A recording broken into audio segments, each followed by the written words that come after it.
දරුවනේ සුබ දවසක් ඇහෙනවද?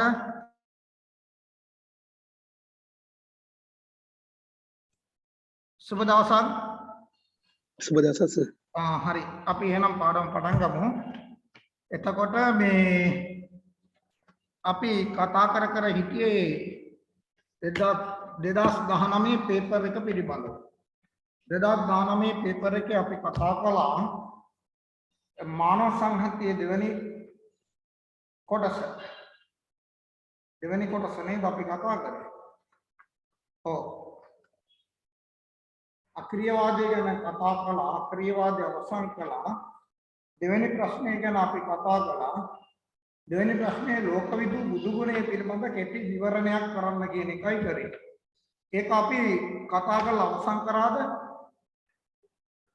පුතේ කතා කරලා අවසන් කළාද? ලෝකවිදු මං කිව්වා බුදුරජාණන් වහන්සේට ඇයි ලෝකවිදු කියලා කියන්නේ කියන එක. තුන්ලෝ තතු ලෙසට දැනගෙන නොදත් මෙලවට දෙසුවෙන් නියම කොට ලෝකවිදුයයි කියති මුනිදුට. බුදුගුණ අලංකාරයේ බුදුරජාණන් වහන්සේට ලෝකවිදු කියලා කියන්නේ ඔන්න ඔය හේතුව නිසා. එතකොට මේ වගේ ප්‍රශ්න වලට උත්තර ලියනකොට පුතේ මේ බුදුගුණ අලංකාරයේ බුදුරජාණන් වහන්සේගේ බුදුගුණ 9 දැක්කන ගාථා ටික හැම කෙනෙක්ම දැනගෙන ඉන්නට ඕන. බුදුරජාණන් වහන්සේගේ බුද්ධ චරිතය තුලින් අනිවාර්යෙන්ම පුතේ ප්‍රශ්නයක් එනවා. ඒ ආවොත් ලිවීමේ හැකියාව තියෙන්නටම ඕන. ඒ නිසා බුදුගුණ අලංකාරයේන ලෝකවිදු බුදු ගුණය ගැන අහුවොත් දැනගැනීමේ හැකියාව තියෙන්නට ඕන. එතකොට ඇයි ලෝකවිදු කියලා කියන්නේ කියන එක මම පැහැදිලි කළා. ලෝකය තුල ලෝකය කාම ලෝක, රූප ලෝක, අරූප ලෝක කියලා තියෙනවා. සත්‍ය උපදින ලෝක පිළිබඳ. සංකාර ලෝක කියලා තියෙනවා, සත්ත්ව ලෝක කියලා තියෙනවා, ඕකාස ලෝක. ඒ කියන්නේ අවකාශය කියන්නේ අවකාශ අනිකුත් ලෝක. යන තුන් ලෝකට අදාළ සියලුම දේ සත්තු ආකාරයෙන් මනවින් දැන ඒ පිළිබඳව නොදන්නා ලෝක සත්වයාට නියම ආකාරයෙන් දේශනා කළා.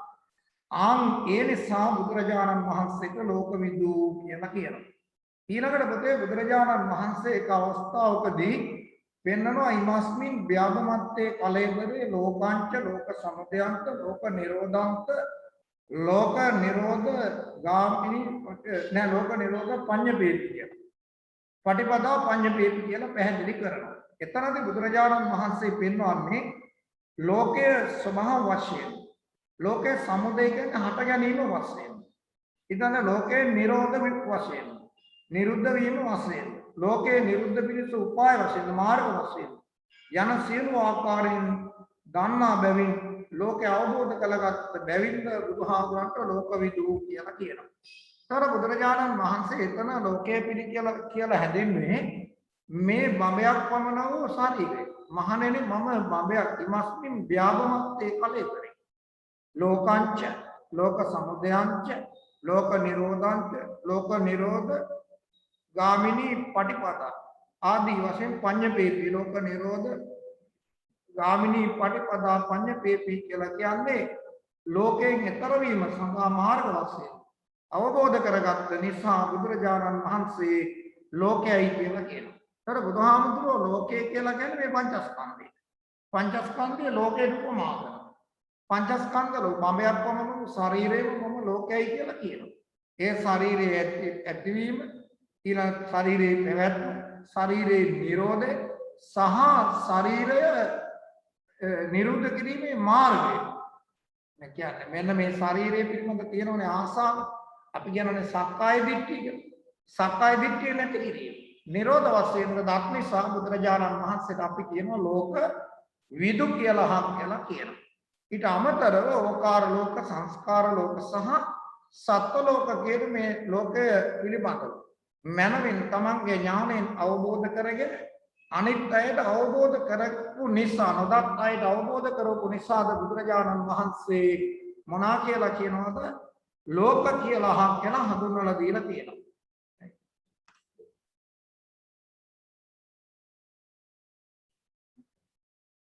ලෝකවිදු කියලා හඳුන්වලා දීලා තියෙනවා. එතකොට පැහැදිලිනේ පුතේ එතකොට ඔය විදිහට බුදුරජාණන් වහන්සේ ලෝකයේ පිළිබඳව පැහැදිලි කරලා දීලා තියෙනවා. ඒ නිසා ලෝකවිදු කියලා කියනවා. ඔය දැන් ලෝකවිදු බුදු ගුණේ ලියන්න පුළුවන්ද? පුතේ පුළුවන්ද? අපේ දරුවන්ට පුළුවන්ද මේ බුදු ගුණය ගැන ලියන්න? බැරි නම් මම උත්තරේ දෙන්න ඕන. යන්න. පුළුවන් සර්. ඈ? ඊළඟ ප්‍රශ්නෙට යන්න පුළුවන් නම් මම දෙන එකේ තේරුමක් නැහැ නේ. චුනාල්ල කට්ටිය මොකද කියන්නේ ලියන්න පුළුවන්ද මේ බුදු ගුණය ගැන? පුළුවන්. ඒක නම් පුළුවන් සර්. everyone පුළුවන්. everyone can everyone කියලා අහක් කළා සිංහලෙන් දාන්න එපා පුළුවන් කියලා. everyone can කියලා දාන්න. හරි. හොඳයි එහෙනම් ඒක අපි උත්තරේ ලියන්නේ නැහැ. ඔයාලා උත්තරේ ලියන්න. නවරාදී අර ගාතාව මතකද? තුන්ලෝ තතු ලෙසට දැනගෙන නොදත් මෙලවට දෙසුවෙන් නියම කොට ලෝක විදුයයි කියති මුනිදුට. මම ඒවා ගාථා ටික දීලා තියෙනවා. තියනව නේද? නෑ කේක. තියෙනවා සර්. තියනවා බුදුමලාංකාරයේ ගාථා සේරම ටික මම දුන්නා. හරි. එහෙනම් ඒකේ දෙවෙනි ප්‍රශ්නේ රෝමන ඉලක්කම් 2. ප්‍රශ්න විසඳීම සඳහා බුදුරජාණන් වහන්සේ විසින් භාවිත චතුර්විධ ක්‍රමවේදයේ කෙටියෙන් හඳුන්වා දෙන්න. මේකත් හරිම ලේසි. ප්‍රශ්න විසඳීම සඳහා බුදුරජාණන් වහන්සේ විසින් දේශිත චතුර්විධ ක්‍රමවේදය හඳුන්වා දෙන්න කියලා කියනවා. පුතේ චතුර්විධ ක්‍රමවේදය බුදුරජාණන් වහන්සේගේ චතුර්විධ ක්‍රමවේද දෙකක් තියෙනවා. චතුර්විධ ක්‍රමවේදය කොහොම මේකේ ප්‍රධාන එක තමයි හඳුන්වන්න ඕනේ. මොනවද චතුර්විධ ක්‍රමවේදය? චතුර්විධ ක්‍රමවේදයේ තියෙනවා මොකක්ද? 3යි 4ක් නේ චතුර්විධ ක්‍රමවේදය කියන්නේ 4යි. ප්‍රශ්න විසඳීම සඳහා එකක් තමයි ඒකාංශ ව්‍යාකරණීය ක්‍රමය. ඒකාංශ ව්‍යාකරණීය. ඒකාංශ ව්‍යාකරණීය. දෙක පටිපුච්ඡා ව්‍යාකරණීය. පටිපුච්ඡා ව්‍යාකරණීය. තුන්වෙනි එක තමයි විභජ්‍ය ව්‍යාකරණීය. විභජ්‍ය ව්‍යාකරණීය. හතරවෙනි එක තපනීය. තපනීය. ඕම ඔය විදිහට හතරක් තියෙනවා.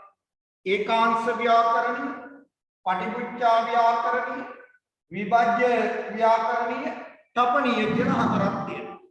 ඒකාංශ ව්‍යාකරණීය ක්‍රමය කියලා කියන්නේ යම් ප්‍රශ්නයක් ගැටලුවක් ඇති වුණාම නැත්නම් කවුරු හරි කෙනෙකුට ප්‍රශ්නයක් ඇති වුණාම ඒ අය ගිහිල්ලා බුදුරජාණන් වහන්සේගෙන් කෙලින්ම ගිහිල්ලා ප්‍රශ්න කරනවා. එළඹෙන ප්‍රශ්නෙට බුදුහාමුදුරුවෝ ඍජුවම උත්තර දෙනවා.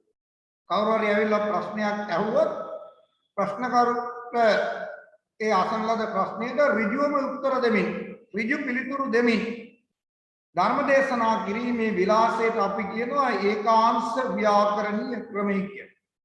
දැන් උදාහරණයක් වශයෙන් ආලවක සූත්‍රය. බුදුරජාණන් වහන්සේගේ ආලවකයාගේ විමානයට වැඩම කරපු වෙලාවේදී ආලවකයා නොයෙක් දේවල් කෙරුවා බුදුහාමුදුරන් එතනින් එළවන්න. ඒකකින්වත් හරි ගියේ ආලවකයා කියනවා බුදුරජාණන් වහන්සේට මම දෙමෝපියන්ගෙන් ඉගෙන ගත්ත ප්‍රශ්න වගේක් තියෙනවා ඒවට මට උත්තර දුන්නේ නැත්නම් මම මොකද කරන්නේ?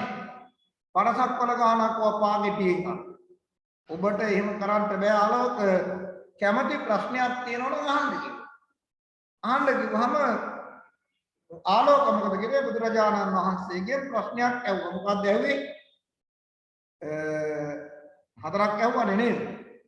බුදුහාමුදුරු දුන්නේ සද්දීද විත්තං කිංසූද විත්තං පුරිසස්ස සෙත්තං කිංසෝ සුකින්නෝ සුඛමාවහන්ති කිංසු හවේ සාදු තරං රසානං කතං ජීවිතමාහං සෙත්තං. ඕම ආපු ප්‍රශ්න හතර.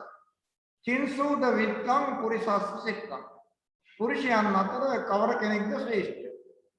කිංසූද විත්තං පුරිසස්ස සෙත්තං කිංසු සුචින්නෝ සුඛමාවහන්ති කුමක්ද සැපගෙන දෙන්නේ කියලා ඇහුවා. කිංසු හවේ සාදු තරං රසානං රසාතර උතුම්ම රසය කුමක්ද කියලා ඇහුවා.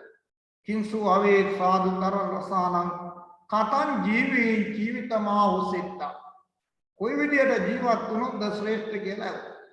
ආපේකට බුදුරජාණන් වහන්සේ දෙන උත්තරය තමයි සද්දීද විත්තම් පුරිසස්ස සෙත්ත. ඔය පුරුෂය අතර ඉන්න අයගෙන් ශ්‍රේෂ්ඨ පුරුෂයා වන්නේ ශ්‍රද්ධාවන්තය. ධම්මෝ හවේ සාදු තරං රසන රසාතර උතුම්ම රසය තමයි ධර්ම රසය. ධර්ම රසය හා සමාන රසයක් නැහැ. කිංසු හවේ සාදු තරං රසානං කියන එකට බුදුහාමුදුරන්ගේ උත්තරේ තමයි ධම්මෝ හවේ සාදු තරං රසාන. ඊළඟට අහනවා මොනවද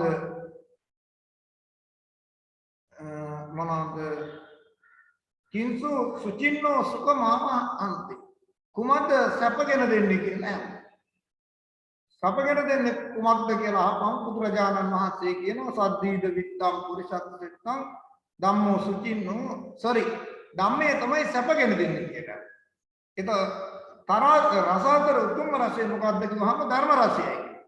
කිසේ ජීවත් වුණාමද සැප වැදගත් වෙන්නේ කියලා අහපම ඉඳන් කිව්වා කතං ජීවීන් ජීවිතමා උසෙට්ට කොහොම ජීවත් වුණාමද වැදගත් කියලා අහපම ඉඳන් කියනවා බුදුහාමුදුරුවෝ පඤ්ඤා ජීවීන් ජීවිතමා උසෙට්ට ප්‍රඥාවෙන් ජීවත් වීමමයි ශ්‍රේෂ්ඨ කියලා කියනවා. ඔය විදිහට පුතේ එක එල්ලේම අහන ප්‍රශ්න වලට පිළිතුරු දෙනවා. දීලා කරන දේශනාවලට අපි ඉඳන් කියනවා ඍජු දේශනා. ඒකාංශ ව්‍යාකරණීය ක්‍රමය කියලා අහකට කියනවා. දැන් විභජ්‍ය ව්‍යාකරණීය ක්‍රමය. විභජ්‍ය නැත්නම් පටිපුජ්ජා ව්‍යාකරණීය ක්‍රමය. සර් ඒකට මංගල සූත්‍රය ගත්ත හැකිද? ඈ මංගල සූත්‍රයේත් ඒකාංශ ව්‍යාකරණීය පුළුවන්. ඒ මංගල සූත්‍රය පුළුවන්. ඒ දෙවියෙක් ඇවිල්ලා මංගල කරුණු කිය මොනවද කියලා අහක් කියලා ඇහුවා. අහනවද ප්‍රශ්නෙට බුදුරජාණන් වහන්සේ මොකද කරේ? මංගල කරුණු මෙච්චරයි කියලා එක එල්ලේම දෙවියන්ට පිළිතුරු දෙනවා එක අටදිසක්. එතකොට මංගල සූත්‍රය ගන්නත් පුළුවන්. උදාහරණයකට මංගල සූත්‍රය දාන්න පුළුවන්. ඊළඟට දෙවෙනි ක්‍රමය තමයි පටිපුච්ඡා ව්‍යාකරණීය ක්‍රමය. පටිපුච්ඡා ව්‍යාකරණීය ක්‍රමය තමයි ඒකට අපි නම් කියනවා මේ ප්‍රශ්න කරුට පෙරලා ප්‍රශ්න කොට ඔහුගෙන් පිළිතුරු ලබාගෙන ප්‍රශ්න විසඳන ක්‍රමයට අපි කියනවා පටිපුච්ඡා ව්‍යාකරණීය ක්‍රමය කියලා අහගෙන. ප්‍රති ප්‍රශ්න ක්‍රමය. බුදුහාමුදුරුවෝ ළඟට ඇවිල්ලා කිසි කෙනෙක් ප්‍රශ්නයක් අහපුවාම බුදුරජාණන් වහන්සේ ඒකට එක එල්ලේ පිළිතුරු දෙන්නේ. ප්‍රශ්න අහන පුජ්‍යලයට ප්‍රශ්නයක් යොමු කරනවා. ප්‍රශ්න අහන පුජ්‍යලයට ප්‍රශ්නයක් යොමු කරලා ඔහුගේ පිළිතුරු අරගෙන පිළිතුරු දීමේ පිළිවෙත ප්‍රශ්න කරුට පෙරලා ප්‍රශ්න කොට ඔහුගෙන් පිළිතුරු ලබාගෙන ධර්ම දේශනා කිරීමේ පිළිවෙත. ඒකට කියනවා පටිපුච්ඡා ව්‍යාකරණීය ක්‍රමය. ප්‍රති ප්‍රශ්න විමසීමේ පිළිවෙත. උදාහරණ වශයෙන් දෙන්න පුළුවන් චුල්ල සත්‍යක සූත්‍රය. චුල්ල සත්‍යක සූත්‍රයේ සත්‍යක යහමනේ ආංගීවලාදී බුදුරජාණන් වහන්සේ පටිපුච්ඡා කරනවා. දැන් සත්‍යකය ආපම බුදුරජාණන් වහන්සේ සත්‍යකයගෙන් ප්‍රශ්නයක් අහනවා. සත්‍යකයට කට උත්තර නැති යනවා. ප්‍රශ්න කරුට පෙරලා ප්‍රශ්න කොට උගෙන් උත්තර අරගන්න. අරගෙන දෙන උත්තර වලට කියනවා පටිපුච්ඡා ව්‍යාකරණීය. ඊට පස්සේ විභජ්‍ය ව්‍යාකරණීය. විභජ්‍ය ව්‍යාකරණීය කියන්නේ පුතේ අපි කියනවා විශ්ලේෂණ ක්‍රමය. විශ්ලේෂණය කරනවා බෙදනවා. කොටස් වල අහන ලද ප්‍රශ්නෙට එක එල්ලේ පිළිතුරු දෙන්නේ නැහැ. කොටස් වලට බෙදලා ඒ අනුව පිළිතුරු දීමේ පිළිවෙත. ඒකට අපි නම් කියනවා විභජ්‍ය ව්‍යාකරණීය ක්‍රමය. බෙදලා කතා කරනවා. එතකොට විභජ්‍ය ව්‍යාකරණීය ක්‍රමයට අනුව බුදුරජාණන් වහන්සේ බෙදලා කතා කරනවා. ඒකට කියනවා විභජ්‍ය ව්‍යාකරණීය ක්‍රමය. විභජ්‍ය ව්‍යාකරණීය ක්‍රමය කියලා කියන්නේ බෙදලා. කොටස් වලට බෙදලා කතා කරන ක්‍රමය. කැලි වලට බෙදලා ප්‍රශ්නේ කවුරු හරි කෙනෙක් යම් කිසි ප්‍රශ්නයක් ආපුවම මේ ප්‍රශ්නේ ගැඹුරු නම් ඒ ගැඹුරු ප්‍රශ්නෙට එකෙල්ලේ පිළිතුරු දීම තුනෙන් ප්‍රශ්න අසන්නාට ඒක තේරුම් ගැනීමේ අපහසුයක් ඇති කියලා බුදුහාමුදුරන්ට වැටුණාම බුදුහාමුදුරුවෝ ඒක කොටස් වලට බෙදලා විශ්ලේෂණය කරනවා. විශ්ලේෂණය කරලා ඒවාට පිළිතුරු දෙමින් අන්නේ විදිහට පිළිතුරු සපයන ක්‍රමයට අපි නම් කියනවා මොකක් කියලා. ඒකට අපි නම් කියනවා පුතේ විභජ්‍ය ව්‍යාකරණීය ක්‍රමය. ඊළඟට විභජ්‍ය ව්‍යාකරණීය ක්‍රමයට උදාහරණ අපිට දෙන්න පුළුවන් චුල්ලකම්ම විභංග සූත්‍රය වගේ දේවල්. චුල්ලකම්ම විභංග සූත්‍රයේදී කර්මයේ වගේ ගැඹුරු සංකල්ප පිළිබඳව අහපුවාම බුදුරජාණන් වහන්සේ කොටස් වලට බෙදලා විග්‍රහ කරනවා. උදාහරණ චුල්ලකම්ම විභංග සූත්‍රය. ඊළඟට පුතේ තපනීය කියන්නේ අසන ප්‍රශ්න වලට පිළිතුරු දෙන්නේ නැතුව ඉන්න. දැන් උදාහරණ වශයෙන් බුදුහාමුදුරන් ළඟට යනවා මජ්ක්‍ධිම නිකායේ චූල මාළුක්‍ය පුත්‍ර සූත්‍රය. මාළුක්‍ය පුත්‍ර තෙරු. ඊළඟ බුදුරජාණන් වහන්සේගෙන් අහනවා මොනවද දස අව්‍යාකෘත ප්‍රශ්න. ඒ කාලේ තිබුණානේ ප්‍රශ්න 10ක්. පිළිතුරු නැති ප්‍රශ්න. දස අව්‍යාක ලෝකයේ සාස්වත අසාස්වතද ලෝකයේ අන්තවත් අනන්තවත්ද ඔය විදිහට අහනවා. ආපහු බුදුරජාණන් වහන්සේට පිළිතුරු දුන්නේ නැහැ. නිහඬව හිටියේ. මෞන වෘතේ රැක්කා. ඒ වගේ වට කියනවා. මොනවද තපනි හැම ප්‍රශ්නෙකම පිළිතුරු නැහැ. හොඳට මතක තියාගන්න. හැම ප්‍රශ්නෙටම පිළිතුරු නැහැ. බුදුහාමුදුරුවෝ ඒකට පිළිතුරු දෙන්න ගියෙත් නැහැ. අපි තමයි මෝඩය වගේ පිළිතුරු දෙන්න යන්නේ. මතක තියාගන්න ප්‍රශ්නයක් තිබුණාට පිළිතුරක් නැහැ. සමහර අය කියනවා නෑ මේකන ප්‍රතිවිරුද්ධ දෙකක් එකක් තියෙන එක බොරුවක්. කන්දක් තියෙනවා නම් පල්ලමක් තියෙනවා. කුණුසුමක් තියෙනවා නම් සිසිලක් තියෙනවා. ප්‍රශ්නයක් තියෙනවා නම් උත්තරයක් තියෙනවා. මොන විකාර. නෑ දැන් ලෝකෙට ඉස්සල්ලාම ඇතුනේ කිකිලිද බිත්තරේ. දෙන්න උත්තර දෙන්න බෑ. උත්තර හොයන්න නෑ. ඒ වගේ තමයි. අපි දන්නවා බිත්තරයක් නැතුව කිකිලියක් කඩ ගන්න බෑ. හැබැයි කිකිලියක් නැතුව බිත්තරයක් කඩ ගන්න බෑ. එහෙනම් කොහොමද ඉස්සල්ලාම ලෝකෙට ඇතුනේ කිකිලික බිත්තරේ? ඒ ඔය ප්‍රශ්නෙට පිළිතුරු හොයන්න ගියොත් තමන් මුළු ජීවිත කාලෙම පිළිතුරේ වත් තමන් මරණයටපත් වෙනවා මිසක් පිළිතුරු හම්බ වෙන්නේ නැහැ. ලෝකේ අගමුල හොයන්න එපා කියලා බුදුහාමුදුරුවෝ කිව්වනේ පුතේ. බුදුරජාණන් වහන්සේ පෙන්නන ලෝකේ අගමුල හොයන්න එපා. අනමතක් ගෝයම් බික්කවේ සංසාර. ලෝකේ කෙලවර හොයන්න ගියානේ මොකලං ආමුදුරුවෝ. ඉර්ධි ප්‍රාත්‍යහාරෙන් අතින් ඉතරාම දක්ෂම කෙනෙක්. පුදුම ඉර්ධියක් තිබුණේ මොකලං ආමුදුරුවෝ. මේ අසුරු සැනකින් මෙහෙම ලෝකේ වටා තුරුව තහක් යනවා. ඒ වගේ ඉර්ධියක් තිබිච්ච මොකලං ආමුදුරුවෝ ලෝකේ කෙලවර හොයන්නේ. ගිහිල්ලා අතරමං වෙනවා. බලනවා බුදුරජාණන් වහන්සේ මොකලං ආමුදුරුවෝනේ අතරමං වෙනවා. අහසේ පළක් බැඳගෙන ඉන්නවා මේ. බුදුරජාණන් වහන්සේ මොකද කරුවේ? බුද්ධ රශ්මියක් කියවලා අහක් කළා මොකලං ආමුදුරුවන්ව තමන් ඉන්න තැනට ගෙන්න ගත්තා. කියලා එතනදී බුදුරජාණන් වහන්සේ අචින්තේ ධර්ම පහක් කිව්වා. චින්තනයට හිතලා මෙච්චරයි කියලා සීමා කරන්න බැරි අචින්තේ ධර්ම. ආන්ගේ අචින්තේ ධර්ම වලින් එකක් තමයි පුතේ මොකද්ද? ඔන්න ඔය විදියට මොනවද? 이르දි විෂය අචින්තේ. ලෝක විෂය අචින්තේ. ලෝකේ කෙනෙකුට හොයන්න බෑ. ආන්ගේ වගේ බුදුහාමුදුරුවෝ ලෝකේ කෙලවර හොයන්න යන්න එපා කියලා කිව්වා. තේරුණානේ? හොඳයි.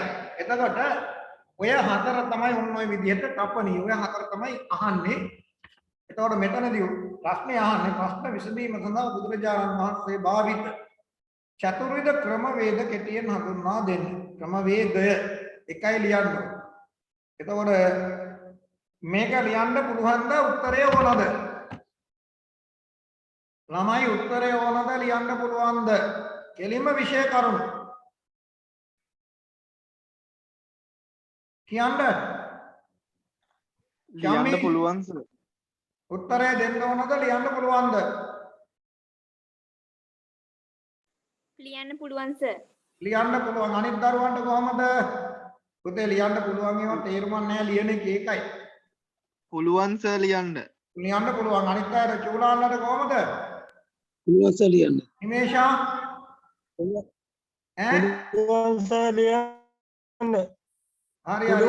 ලක්මිනීටත් පුළුවන් ඇතිනේ නේද? සඳලි ලියන්න පුළුවන්ද? ඔව් සර්. ඔය කාලේ හිටියද ඔය ටික වන්නකොට? ඔව්. අයියෝ ගෙල්ල කෑ ගහලා කීපක් උත්තර දීපන්. හරි. එහෙනම් පුතේ ඔයාලා ලියන්න. ඒ ප්‍රශ්නේ. ඈ?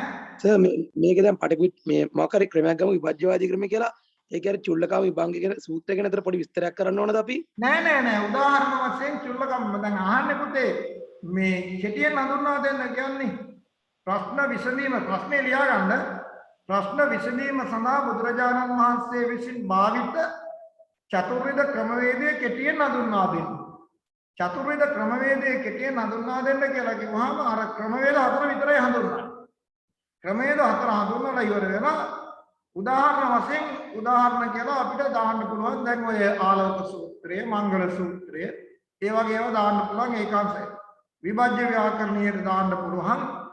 මොනවද ඔය චුල්ලකම්ම විභංග සූත්‍රය වගේ සූත්‍ර. පටිවිච්චා ව්‍යාකරණීයට දාන්න පුළුවන් චූල සත්‍යක සූත්‍රය වගේ සූත්‍ර. තපනීයට දාන්න පුළුවන් චූල මාළුක පුත්ත සූත්‍රය වගේ සූත්‍ර. උදාහරණ කියලා උදාහරණ දෙන්න ඕන. උදාහරණ දුන්නේ නැත්නම් පිළිතුර සම්පූර්ණ නැහැ. පිළිතුර හරියට ඔය හතරට ලකුණු කීය දන්නවද හම්බෙන්නේ? දන්නවද? ඔය හතර විස්තර කරලා ඔය හතරට උදාහරණ හතරක් කියලා තියෙනවා ලකුණු හතරයි දෙන්නේ. තේරුණානේ? ලකුණු හතරයි දෙන්නේ. ඒ හින්දා ලියන්න ඕන ලොකු ගොඩවල් හැරි ලියන්න නැහැ. ඒ අදාළ කොටස පැහැදිලි කරලා ඉවර වෙලා ඒකට උදාහරණේ ලියුවා නම් ඇති. හොඳයි. ඊළඟට පොතේ අපිට තියෙනවා ඊළඟ දෙවෙනි ප්‍රශ්නේ තුන්වෙනි කොටස. සාදී බුදු ගුණයෙන් ශ්‍රාවකයාට ලැබිය හැකි ආදර්ශය සංක්ෂිප්තව ඉදිරිපත් කරන්න.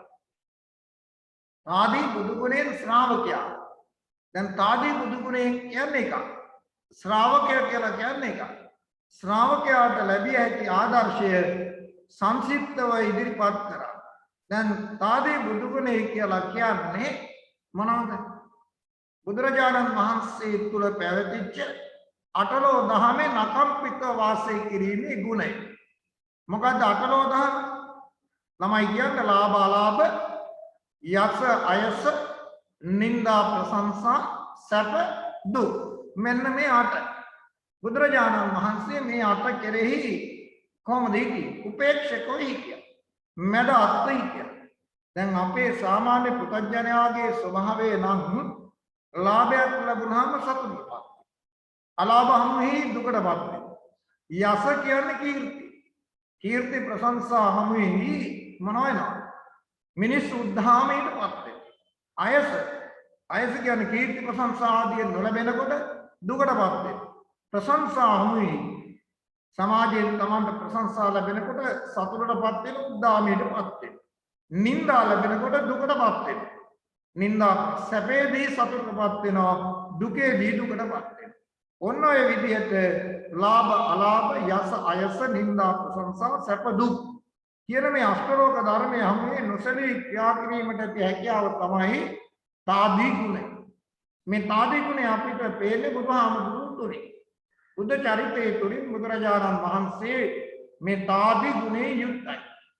බුද්ධ චරිතයේ තුල අපිට දකින්න ලැබෙන උන්වහන්සේ තාදී ගුණයේ රටලෝ දහමේ නකම්පිතව වාසය කළා. දන්නවනේ උදාහරණයක් අපි ඉඳන්. එතකොට අටලෝ දහමින් කම්පා නොවීමේ ගුණය මම ඉඳන් කිව්ව මංගල කාණ්ඩය. පුට්ටස්ස ලෝක ධම්මේති චිත්තං යස්සන කම්පති. සිත කම්පා නොකර ගැනීම මංගල කරුණක් වශයෙන් තමයි මහා මංගල සූත්‍රයේදී දැක්වේ. බුදුරජාණන් වහන්සේ අටලෝ දහම අමුයේ නොසලී කටයුතු කළ ආකාරය කියන්නේ. උදාහරණ දෙන්න. සූත්‍ර පිටකේ විනය පිටකේ පොතකුත් හමු වෙන උන්වහන්සේ මොනවද නොසලී හිටපු ආකාරය පිළිබඳ. මොනවද නොසලී හිටපු ආකාරය බාහිර කියන අටලෝ දහම. දැන් බුදුරජාණන් වහන්සේට ජේතවනාරාමයේ වගේ මහා මන්දිර හම්බුනා. පූර්වාරාමයේ වගේ මහා මන්දිර හම්බුනා. හැබැයි උන්වහන්සේට ඒවා ලැබුණයි කියලා උන්වහන්සේ ඒවයින් උද්දාමයටපත් උනේ නැහැ. ඒ වගේම පුතේ ඔය පසේ නදී කුසල රජුරෝ ඊට පස්සේ කෝසල මල්ලිකාවන් මගේ අය අසදෘශ මහා දාන දුන්නා. එහෙම දන් දුන්නයි කියලා ඒ වගේ දාන ලැබුණයි කියලා බුදුරජාණන් වහන්සේවට උද්දාමයටපත් උනේ නැහැ. ඒ වගේම තමයි සමහර විට දැන් උදේ බමුණගේ ආරාධනාවෙන් සුණාපරන්තියට වැඩ. සුණාපරන්තියට වැඩම කරපු වෙලාවේදී බුදුරජාණන් වහන්සේට සුණාපරන්තේ වස්තු මාසයේ තුලදීම උන්වහන්සේට මොකද වුනේ? වළඳන්න සිද්ධුනේ පුතේ යවහලෙන් තනකො. යවහලෙන් තනකො තමයි වළඳන්න සිද්ධු. හැබැයි එහෙම උණයි කියලා බුදුරජාණන් වහන්සේ මොකද කළේ? යවහලෙන් තනකො වැරදුවයි කියලා බුදුහාමුදුරුවෝ පුතේ මේ ඒකෙන් දුකට ශෝකයටපත් උනේ නැහැ. සමහර දවස්වල පින්නපාතේ යනකොට පින්නපාතේ ගිහිල්ලා හම්බෙන්නේ ඉතාමත්ම සුදු දෙයක්. ඒ සුදු දෙයින් යටින් අහක් කරලා උන්වහන්සේ සම්ප්‍රස්තිය වාසය කළා. එතකොට සෝනදන්න වගේ බමුණු ඊළඟට පිලෝතික වගේ බ්‍රාහ්මණය පොක්කරසාති වගේ බමුණු බුදුරජාණන් වහන්සේට ඇවිල්ලා මොකද කරේ?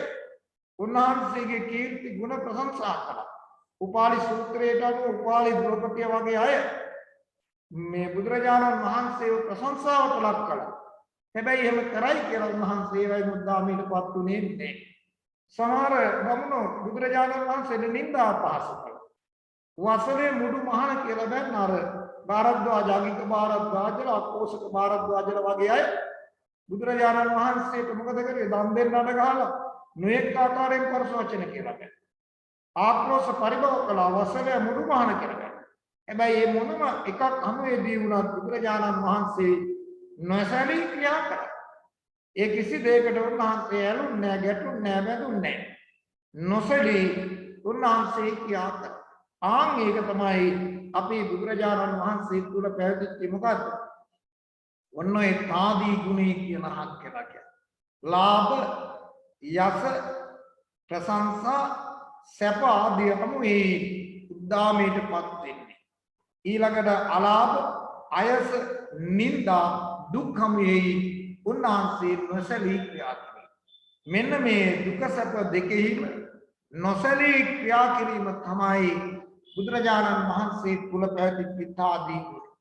පුතේ අපි හැමදාම අවසාන පරම නිෂ්ඨාව මොකද්ද? නිවන. නිවන අපේක්ෂා කරන අපි හැම කෙනෙක්ම මොකද කරන්නට ඕන? නිවන අපේක්ෂා කරන අපි හැම කෙනෙක්ම අනිවාර්යෙන්ම මොනවා කළ යුතුද? මෙන්න මේ වගේ අකම්පිතව වාසය කරන්නට පුළුවන්කම තියෙන්නට ඕන තරම් කරුණු කියන්නට තියෙනවා.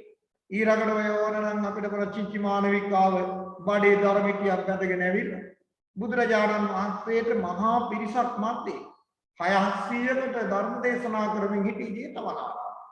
බඩේ ධර්මිකයක් බැඳගෙන ඇවිල්ලා බුදුරජාණන් වහන්සේට චිච්චි මානවිකාව තෝරනවා. සුන්දරී පරිබ්‍රාජිකව මරලා පරමල් කොටේ හැකියි. අරමල්ගඩේ අංගල ඉවර වෙලා සුන්දරීව ඝාතනය කරා මෙන්න බුදුපාමොක් සංඝයාගේ වැඩ කියලා නිନ୍ଦා පාස කළා. තතු නොදත්ත මොකද උනේ? මොනවාද? බුදුරජාණන් වහන්සේ නොඑක ආකාරයෙන් බැනවදින්න පටන් ගත්තා. ඊළඟට උන්වහන්සේගේ ශ්‍රාවකයන් වහන්සේට බැනවදින්න පටන් ගත්තා. ආනන්ද හාමුදුරුවෝ කියනවා ස්වාමීනි මේක මාත්‍ර